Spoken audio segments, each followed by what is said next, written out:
getting right into it. So what have you been up to? Obviously, you haven't played competitively in a bit. How's streaming going? How's everything looking? How have you been, man? You know, existentially, it's always kind of weird. Swapping careers or just kind of changing paths. So I was on a little bit of a rough patch. Mentally, just trying to find, who I was, trying to find your identity, right? Where I'd been a pro player for, about 2.5, 3 years, or I'd kind of been on a pro journey for about 2.5, 3 years. And that's something I'd kind of accomplished and that I was, I was good at it. Like I was able to be a pro player and, I, not necessarily saying I was the best, but it's something I could do. And, like I had the skills for it. And now it's like, can I do something else, right? Like, can I use the skills that I've learned from being a pro player and apply that to something else? And the stream's been going really well. Actually, people have been so supportive. I really have appreciated everyone that comes and tunes into my stream and supports me, as well as HeroesHype and you and Verum for allowing me to cast and giving me this platform and this opportunity to help show, or to give me the opportunity to cast, right? Because it is something I feel like I would love to do long term. And I feel like I have the potential to do it. That being said, I really need to work hard at it and grow and learn. And yeah, I mean, as a whole, it's been good. I mean, I played World of Warcraft like 3 times this weekend with my stream, and there were like 100+ people watching me, and I was like, "What is happening?" Like, because I was like, I thought people really kind of watch me for odds and like, oh, he's a pro perspective, but people actually were really enjoying it. And since retiring from pro, me and my girlfriend resubbed, for the Alliance. Just had to slide that in there. And Baron's like, I got it. Please get out of here. And no, it's been fun. We've been getting people to carry us. I haven't played since Vanilla, man. My faction alliance is a tenuous thread. Okay. So I'm not gonna like judge you too harshly for being Dirty Alliance. And no, but dude, that's sick because like, man, like people are watching you for you. That's fantastic. If you guys haven't checked out Michael's stream, you should do so. Obviously, we've been doing a lot of stuff recently. What do you kind of like? What is your schedule like recently for those who are looking for you? So generally I stream right now, like this time frame. Like generally I start around 6 or 7 p.m. PST, and then I normally go till like midnight or 2-ish, just depending. Normally I'll stream HOTS for like 4 or 5, 6 hours, and then generally Emily and I have like a chill WoW stream after, where I just like, I'm done losing in Hero League. I'm gonna go do something else. And but I mean, outside of that, I've actually been getting involved in hosting events locally in Arizona. So if anyone lives in Arizona. Yeah. So Talking Stick Resort, which is like a huge casino in Arizona, like big deal. So the Phoenix Suns, like the basketball team, their arena is called Talking Stick Arena. So it's like a really huge company is looking to get involved in esports. And I've actually been hosting their Super Smash events. So if you live in Arizona, you want to check it out this Saturday, all day at Talking Stick Resort is going to be a Smash tournament. Your boy will be casting it. I'll be up there on a mic. There are awesome giveaways, DX Racers, HyperX, all the stuff is given away. And but you got to bring your dance moves. That was actually so fun because I hosted one last month, and we had a dance off for the DX Racer, and people were into it. Like, it wasn't a lame dance off.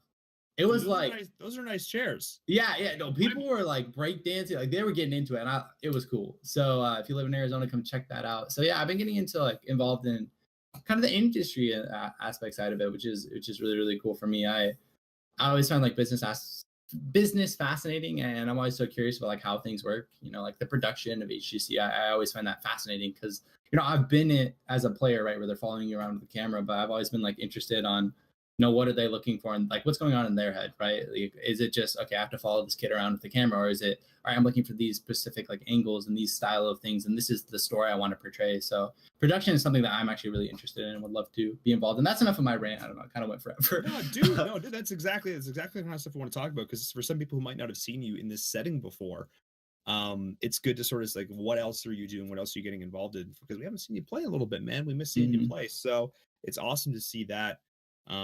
All to the sides, and I hear you. I love having worked behind the scenes in an event, having worked on dorms behind the scenes. I can appreciate exactly like what, a lot more what goes into it, having casted out of the HGC studios, seeing more than just what they show you on that camera.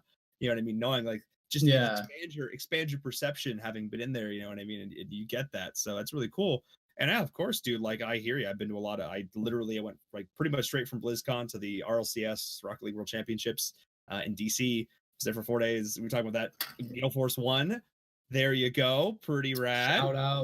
Shout out. That was pretty sick. Okay, I don't want to rewind a couple of. How was it being a part of the dorms? Like, how was that? Was that a really cool experience? I know I saw you at Dude, Vegas, it like very was briefly. You were working, but like, yeah. what was that like? Dude, it was sick. It was one of the singular coolest experiences of my life. Um, Basically living in Manhattan Beach for 7 weeks, just in a hotel room. Heading into the studio. For those who don't know, the studio we work out of used to be Marvel Studio before it got bought by Disney. Like, it's pretty legit. They're making Avatar 2 in the next building. Um, yeah, like people saw James Cameron on the lot. I accidentally interrupted a take of Jane the Virgin. I'm pretty sure John Stamos yelled at me. Maybe it's John Stamos, some actor. I don't know. I walked out of an elevator and had 70 people glaring at me. Oh yeah, You're like like, random life experience. Yeah, you can't make this stuff up, man. Like super random. Walking through the middle of the set of Scorpion by accident. That was a night that happened. And hanging out with Haloran and the Source and KO and just hanging out with your friends and playing video games every night in the office was pretty rad. So no, it was super cool. Depending on what happens this year, obviously love to get involved in that again because like Tespa stuff has been fantastic. I started do Heroes through Heroes of the Dorm in 2015. That's where I first started playing Heroes. I think you were pretty much the same. So yeah, we both kind of appreciate the similarities on those journeys. And we do have another game, so we're not going to go on ranting for too much longer as we get into this. It's going to be Battlefield of Eternity. I love when we get map diversity here. I'm still rocking that 2015 portrait, by the way. For the record, still got to rock it. Don't worry, man. I always ride the, Asmodan only ASU colors, riding the ASU the mount. Just cause, you gotta let people know you gotta rep. Dude, I don't think anyone would expect anything else here. We don't see enough Asmodan. Just saying, what a good Asmodan. They I nerfed love him. seeing it, dude. I love seeing it. It does look like we are gonna go to Battlefield of Eternity, though. I'm excited to see this map, man. I would expect Garrosh to be high priority on this map as well, just because exactly what I said last game is you have a lot of opportunities to meet each other in the middle, kind of posture and maybe get those flips, maybe get those one shots. I would expect to see Leeming as well. I feel like Leeming's a really strong hero, and Brightwing. Brightwing's really good on this map because A, double support's really strong. B, she can side soak and then global in. So like let's say the enemy team clears top wave, you can just send your Brightwing up there, catch the wave, and then if they also want to try and collapse on your Immortal, Brightwing can just TP in, save someone's booty, and you're good. Garrosh, first ban coming out. I like this. If you're not going to play the hero, I think banning the hero is the smart decision. Yeah, I would agree. It's one of those take or deny situations. We just saw how powerful some of these picks can be in our last game.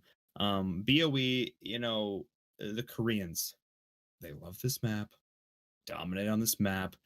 NA has either done very well or very poorly on it. We seem to have no middle ground with it. Some teams seem to get it, and others don't. And I'm hoping, for the sake of both these teams, that they get it. So I've always broken this map down into, and this has evolved a little bit since it first came out, the dichotomy of fight versus burn. And having a team that can burn down immortals, they've got a lot of that single target damage, versus teams that want to engage in team fight on top of the situations. And finding that team, that balance that blends immortal burn and team fight and laning and pressure. And where does it all fit together? And again, Malthael, another hero that can just tick down immortals like crazy. Does it all. Does it all. ETC first pick. It makes sense with the Garrosh first ban. Basically, you're taking away one of the S tier tanks and then picking up another one. I would say Murden as well is one of the top 3 tanks in the game right now. So basically, they're prioritizing that ETC. I would expect to see them go into some form of a kill comp later on. Maybe pick something like a Mouth, Leeming, and it's just really solid a one-shot potential. That being said, ETC is not bad in a pill comp as well. I wouldn't be surprised to see a Rhaegar or Brightwing in the 1-2 here, coming out by those guys. But then again, I don't know. Maybe it's Cho'Gall. I would love to see Cho'Gall again, but not 100% sure of what is completely meta. I know the past 2 games we've seen medic bans, and so maybe we'll see medic on this map. I do feel like the amateur scene really prioritizes the medic, so I'd be interested to see if they're going to end up picking that hero here. What do you think? Have you seen a lot of Medic recently in the amateur scene, or? Honestly, dude, I haven't gotten a chance to cast much AMCN lately, so I'm coming back. This is the first time I've cast in like a month and a half. So, dude, Okay. I'm right here We're with same you. wavelength, yeah. I'm right here, yeah, kind of just like little babies staggering around in the dark. Why is a baby in the dark? I don't know, but we're confused. That's the long and short of it. We're gonna go with what we know and what we think is good. So that's what we're gonna go with. I also just looked over and realized we're on camera during all this. I should probably be aware of that because I could. Yeah, I was kind of all over the place. I had my knee up at one point. Yeah, and, dude. I just looked over and my hands were flailing around. I was like, "What is happening?" Good to know. Good to know. I love Lucio in general. I play the crap out of him in Overwatch. I think he's an underrated pick in Heroes. I think Sound Barrier is literally one of the best abilities in the entire game. And paired up with a Sonya, it's not his potentially best map, but there are a lot of options for him to wall ride, do a lot of fun stuff. He does do really well in strong, like heavy rotation style stuff. So we'll see if maybe we do see more of that hide in the dark, hide in the in the mist, come out, appear, gank style of play as opposed to this more traditional 4-1. That being said, Dahaka Vala, this is a lot of control coming out from this side here. So I'm excited to see what they can do with this global pressure as well. Excellent. Yeah, I think it's pretty big that they secured the Dahaka and the 2-3. Probably, with the Malthael gone, probably one of the best, if not the best, solo laner on this map. Just for his ability to speedily clear waves and then Z in and just get the flanking and get that tongue onto someone that would allow your ETC to follow up and get the one shot. I would expect to see Vala go Q build. It's really good for burning the Immortal, right? Especially once she gets level 7 and once she gets the quest complete. That Immortal was, just like absolutely dies to Vala hungering arrows. I would be interested to see what the ban is going to be. Those guys, I'm almost like 100% sure they're going to look to go into double support. Probably Rhaegar or Monk is their second one. Maybe even a Malfurion. It looks like they are going to ban the Oriole. Oriole and Vala have a lot of synergy together. Vala is probably one of the best hyper carry and hope generators in the game for Oriole. Looks like they are going to ban the Greymane coming out by Oh My Science. Looks like they are afraid of that dive comp then. I do think something like a Greymane Tyrael could have been very, very scary for those guys. Greymane Tyrael, Sonya, Lucio speeding everyone in, dropping the sound barrier, and your Vala just gets absolutely killed. I would expect those guys. I still think they could do it. They could go something like Tyrael plus, even Li Ming's not that bad at, diving. She can blink in, get her spells, get disintegrate off. It gives you a wave of force to stop Mosh, actually. I actually really think we'll see the Li Ming come out here. I think it's a really good pick for those guys.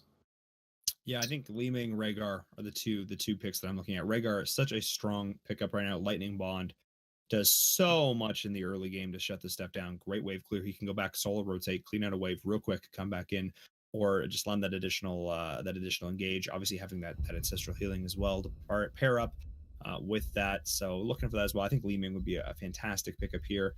ETC is a strong frontliner, but squishy. And what's Brightwing Diablo? Not what I was expecting here at all. It is the double support, but it is that global hub match to the Haka. I totally see that. But this Diablo pickup, this is different. This is spicy. I like it. What do you think about this?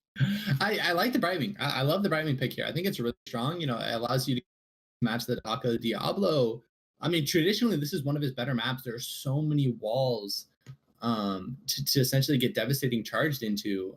Diablo is one of those heroes that he actually is pretty good in dive compositions just because his engage range is so long. You APOC, devastating charge, overpower, and that Vala is going to be pretty much CC'd for about 3 seconds, which I think as a whole, I don't think the Diablo is terrible. I just think it's much more unforgiving, right? Murden, you can throw that stun out, and let's say it goes poorly. You shouldn't have thrown your stun out, and you just run away, or you can jump out. Whereas Diablo, once you're in, right?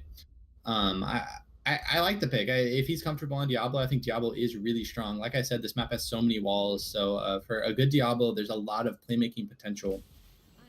Anna Rhaegar coming out by Oh My Science. The Anna actually is a little surprising. The Rhaegar is pretty standard. I think he's really strong. I'm curious who their nano boost target is. Maybe the Vala will end up going. I should still probably go Q build. Q build with nano is actually pretty. It's pretty good. Okay, yeah. so looks like it is going to be nano boosted Vala. My only worry is their composition is so squishy, right? You have 3 targets that if they get jumped on might just instantly die. If Diablo gets a devastating charge on Vala, Ana, or Rhaegar, that's just lights out. I'm interested to see what the follow-up is for those guys. Zul'jin, I like it. I mean, we've been seeing a lot of Zul'jin priority last game. Ruby's looking for team really showed the power of Zul'jin. I do think Guillotine's a really strong hero. It brings a lot of race to the Immortals. So with the Greymane taken away, I think it probably is one of the next better choices. I'm excited to see how they make it work. It's a tank shredder, so ETC might just, have to be careful. There's a lot of threat on the other team. As a whole, I actually really like those guys' draft. I actually feel like the Diablo is going to do a lot of work. He doesn't have that much threat on the enemy team. All you really have is a Volo Q. So I think the Diablo is going to have free reign, and if he gets those devastating charges into the wall, this could be a really scary game for Oh My Science. Yeah, that's interesting. Yeah, the one thing I'm noticing is there's a bit of a lack of wave clear coming out on the side of those guys. So we'll see how that plays in. I'm really glad they picked up that solution at the end there, just to get that really solid auto attack damage in on the Immortal, because they were kind of lacking a bit of that going into it. So we'll see how that goes for them. The draft is definitely a little bit more, I want to say it's very conditional. If they don't execute it, they're going to have a bit of a struggle here. But you know what? If they can pull it off, it's going to be absolutely sick. Let's introduce these teams. It's those guys with Treebeard on Zul'jin, Average Joe on Sonya, Dr. Frost on Lucio, Sadat on Diablo, and Blue Demon on Brightwing. And in the right, on the oh my gosh, in the red, we have Battery on the Rhaegar, Seru on the Dahaka, Hachio on the ETC, Troy 1010 on the Vala, and Dark Chimera playing the Ana. I like this. Looks like they are going to do a 3-2 rotation. It is going to be Rhaegar, Dahaka in the top side with the Ana, ETC, Vala on the bottom side. I would expect to see the Brightwing teleport up to the top side and help that Sonya out. Yeah, I agree. Once again, seeing that 2-3, we saw it before. I'm kind of surprised to see Battery not playing Warrior. To be honest, he's at one point was considered one of the better Warrior players in North America, actually rocking up that double support here. So we'll see how that goes into effect here as we hop into that. So far the wave clear battle, just the strong 4-man is doing really well in the bot lane coming in, but the top lane as well being lost. So trading up pretty evenly so far to start this game off. I would like to see a little bit more aggression coming in with that ETC, with that follow-up with the ball. They can do this some pretty good damage here as well once that Brightwing rotates. Kind of surprised to not see Blue Demon do that yet. Yeah, it looks like Oh My Science is actually winning the push here. Okay, Bribing is going to tell top lane. Ooh, good tongue coming out by Seru, getting Bribing right as she drops. Really good tongue coming out by Seru. I like that play. All right, it looks like it is going to be a 3v3 here. I would like to see the ETC play more aggressive. Now that you know it is a 3v3, you don't have to play as scared. But right now, ETC with the slide coming out. Treebeard and the Lucio. Looks like Treebeard is going to take a lot of damage here. Lucio should be able to heal him up there. Shouldn't be a problem. Good trade as a whole coming out for Oh My Science, though. Diablo is still half HP. He needs to be careful. If ETC gets a slide on him, that could be a dead Dibbles.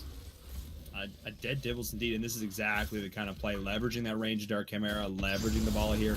Dark Chimera's got to be careful, of course, not having that self-heal readily available. Something to keep in mind, but I'm really going to watch out for these bio grenades. Everyone's going to be stacked here. That 100% heal reduction could be absolutely massive in some of these team fights. Let's watch and see how that plays into effect. Not really going to be too big of a deal here, as Rhaegar's the one that suffers from that the most, because you can get some really potential, just really sad ancestral healing sometimes.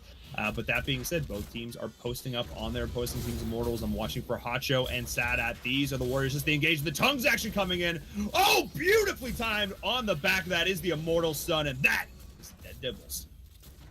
Yeah, really good coordination coming out by Oh My Science. ETC barely getting the slide, just in between the stuns where he didn't get stunned mid-slide. Really good play coming out by him. Like the Rhaegar is going to clear out bot lane, and Dahaka is going to clear out the top lane. It looks like Oh My Science is actually prioritizing Soak over Immortal Health here. Smart decision as a whole, I think. I mean, they're not really on a timer. They've gotten basically half the Immortal Health as well as half a level from that Soak as well as the kill there. Really smart shot calling rotation coming out by Oh My Science. I'm just so impressed that Seru and Hacho managed to thread the needle there. working around that Immortal. Absolutely beautiful. Thought they were safe. Sadat's like, guys, I'm going to be totally fine here. We have an Immortal. No, we don't. Beautifully positioned there, postured. Super impressed to start that off. But yeah, as you said, yeah, watching these teams, there's still a bit of feeling out happening right now. I really want to see a little bit more aggression because the team that can leverage themselves into this mid game is going to have a huge advantage because this map, as we all know, can be very snowbally. Yeah, I mean, I feel like this game is really going to come down to team dictates the engage. I feel like if those guys have the Diablo engaging, the Sonya running at the front line, it is going to be really good for them. But if Oh My Science keeps getting these Dehaka flanks, it looks like Diablo is going to flip Battery on the bottom lane to Rhaegar. Is he going to be able to wolf away? No, the Lucio speed, he should fall here. Is he actually? The Ana heals are they strong enough? Is saving Private Battery? Is he going to? Actually, he is. He survives, but it looks like Vala is going to fall for it since ETC might die as well. No, good slide coming out by him. It looks like those guys really should. I'd love to see those guys rotate. Okay, looks like they're sending their Zul'jin and their Sonya over to the Immortal to trade here. There should be a lot of race damage coming out for them. They're using their double support plus the Diablo to defend the Immortal. Good plays coming out by those guys. Saving Private Battery. I love it. Shadow charge into the wall. Nice follow-up polymorph as well. Battery's actually stuck in there, but a situation where, well, you're trapped in here with me as Hacho's going in. Nice power slide as well. The follow-up damage is there. Vala has joined in the fray right now. They have to be careful here as they're pinched into the choke. Nice pushback going on there as well as the Hawks were the top lane trying to get that initial soak, held them towards that level 7 talent tier. These Immortals are slowly getting chipped down. This is actually one of the longer initial Immortal phases we see here. Both teams playing very cautiously, very intelligently. Neither one wants to overstep here. That being said, this Blue Immortal is getting very low. One concise push here. Look at how much those Qs Blue do. Blue Demon getting caught out. Seryu sitting in the bush camp. Really good bait coming out by the Dehaka blade. Beautiful play coming out from Seryu. It looks like Dark Chimera actually is going to fall on the other side from the Ana. He gets flipped by Diablo. The boop into the Immortal stun. Is Battery going to be able to survive? Yes, he is. Seryu, big slide coming out by Hacho. Seryu may actually fall. No, okay, the stun doesn't actually hit. A really healthy Immortal coming out for Oh My Science. Half of its HP and shields. This should be the bottom keep falling. You know, Seryu just was waiting in this top bush for the Brightwing, and then when he came, he had a Rhaegar waiting with him, and that's a dead Blue Demon. Yeah, that was just really nice positioning the Dehaka. I commented on going up to the top lane to get that soak, but really he was looking for that sick flank as well. Really nicely positioned and postured. Dark Chimera has done such a fantastic job with these heals all game long, and you can see it propelling his team forward there, allowing them to mature just long enough. Put that boop into the boss stuff was absolutely sick. As a Lucio player, that's always some of the funnest stuff to do. That being said, this Immortal is getting pretty healthily chunked here. Treebeard is doing an absolute metric ton of damage as they're going in onto this fort, and it actually was able to survive. Really nice defense from them as Average Show is looking to engage here. He does have that totally balanced talent Poison Spear, and he's looking to do some damage here. Series taking a lot in the top lane. Regular's gonna rotate up, offer him a little bit of additional healing. As his essence, I don't believe, is too healthily stacked. Blue Demon does need to be careful here with the Brightwing Battery just waiting in the bush. If Blue Demon doesn't sniff this out, he might actually die. Battery coming out with the totem. Is there? You're going to be able to get the tongue. Really good polymorph coming out by Blue Demon. I actually would have liked to see Battery be a little more patient. Let the Dehaka step up and then drop the totem. But as a whole, good rotation. It looks like Battery is going to take out these top siege camps. Yeah, right. And Baron, what were you going to say?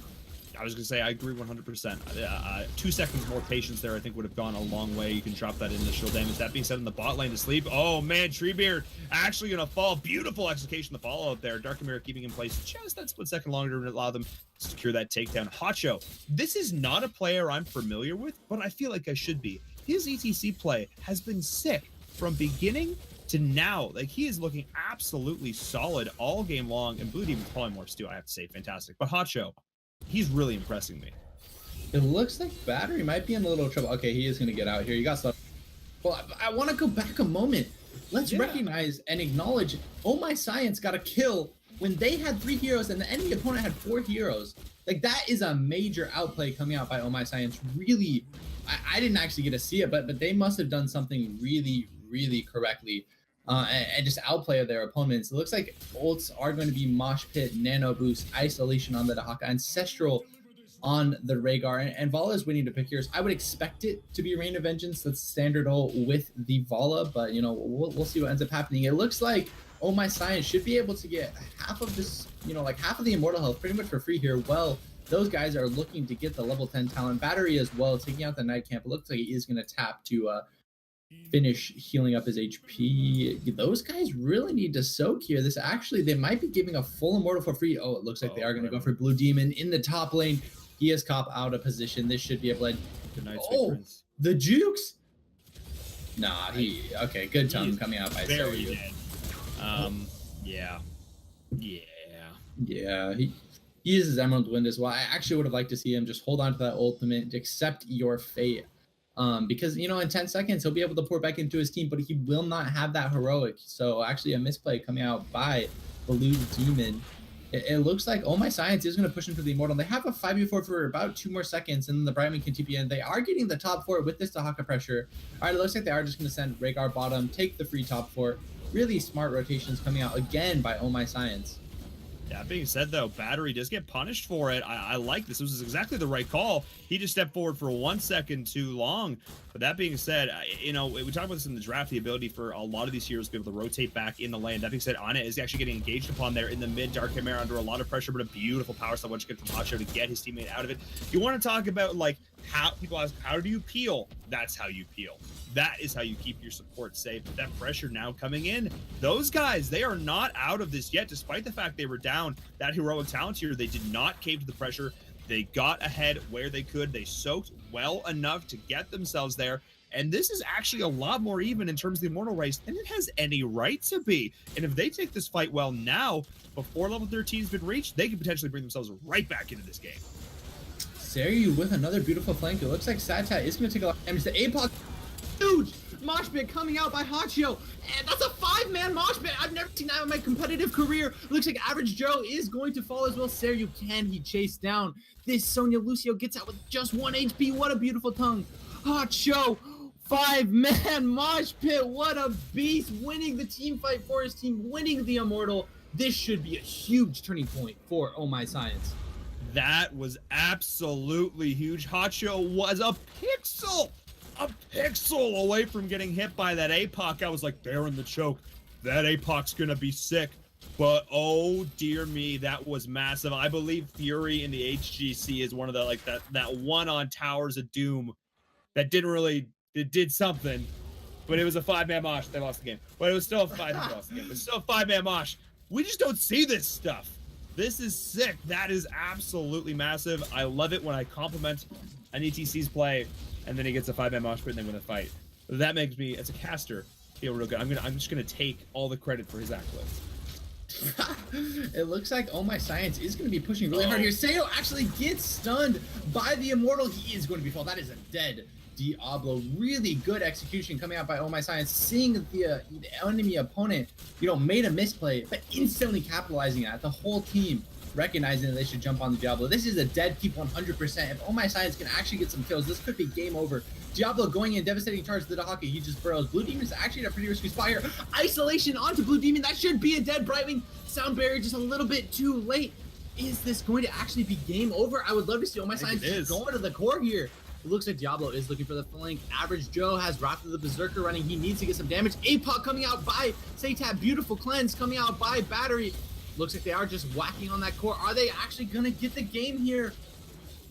I think they are. This is it. 61% and dropping. They're splitting beautifully here. Not taking any splash damage from the core. They're going down 30%. And more. The Mosh Pit as well on the backline. Battery and friends are going in. This is likely going to be it here. Game is going to be over. Or not. The defense is coming in. 1 more HP, and that is it. GG. Oh My Science with a convincing victory here in the semifinals. Beautifully done from them. Off the back of a 5-man mosh pit. They don't look back. They take the game. That game was so close. Honestly, it was so close to the early game. It was like neck and neck. Like it was a really close game. And then 5-man mosh pit happened in the game. 5-man mosh pit happened. They get the Immortal. They end through bottom. Really, you know, like, okay, there was the misplay coming out by Diablo, but he still had soul, so he came back. But wow, what a what a great game coming out by Oh My Science, just playing really well as a whole. Like my highlight has to be, yes, there was a 5-man match, but it was saving Private Battery. He ran all the way from like bottom fort to like top bush, like to the left of his knights. Like it was insane. Like he was just being chased the entire time by a Lucio, makes it out alive. Great peel coming out by his team. Holy moly, man. Holy moly. Yeah, that was a 12-minute game. They found the opening, they took it, and even honestly, even if they'd wiped on core, what do they lose? They're gonna get it down to like 10 or 20%, and they are still up both forts. There's literally no reason not to go all in right there. Exactly correct. Honestly, in terms of that play, just so sick. I love that. I love watching these great up-and-coming players putting it all on the line here. That cleanse is able to get Bala out of the APOC to end the game. Looks awesome. Unfortunately, the other semifinal just started. We just missed it. I wish in hindsight we should have asked them to hold off on that. But hindsight is 2020, so we're gonna have to take a little bit of a longer break because it literally just got underway. So we're gonna wait for that other semifinal game to wrap up, and then we'll hop into our finals. So it'll be a best of 3. I'm quite confident they are a best of 3. Yes, sir. We'll say that. Argy, BO3 finals. We got this. So we're gonna come back. We're gonna take a break because we've been talking quite a bit now. I need some water. We're gonna wrap this up. So we're gonna come back at the top of the hour. We're back in 10 minutes at 11 p.m. Eastern. With more amazing action. The game's probably not going to be ready, but we'll chit chat. We'll talk about stuff. We'll talk about heroes. We'll talk about streaming and life. You know, because this is I like this chat, man. I like what's happening here, and I feel like we can talk about some. There's more stuff to discuss. We should just literally pop up. We should just pop up the Heroes subreddit and talk about whatever comes to mind. That's what I was gonna say. People should post in chat. You know, if you have questions, thoughts, things you'd like to have discussed, you know, feel free to post it. You know, this is a fairly, you know, this is a friendly space, you know, like all opinions are welcome, you know, no matter what side. We can disagree with each other and still get along, and that's the beauty of life. That is what America is about, you know, like I thought this was America. I thought this was America. No, dude, 100%. We can have some fun conversations. We want to get you guys involved. So if you guys have stuff you want us to talk about, let us know in the chat. Definitely down to discuss it. And of course, you have questions for Mike, coming off of the back of being one of the more winningest pro players of all time. Really excited to talk about that. So we're gonna hop on a quick break. We'll be back in 10 minutes. So grab a drink, relax, take a breath. I know I need one, and we'll be back really soon.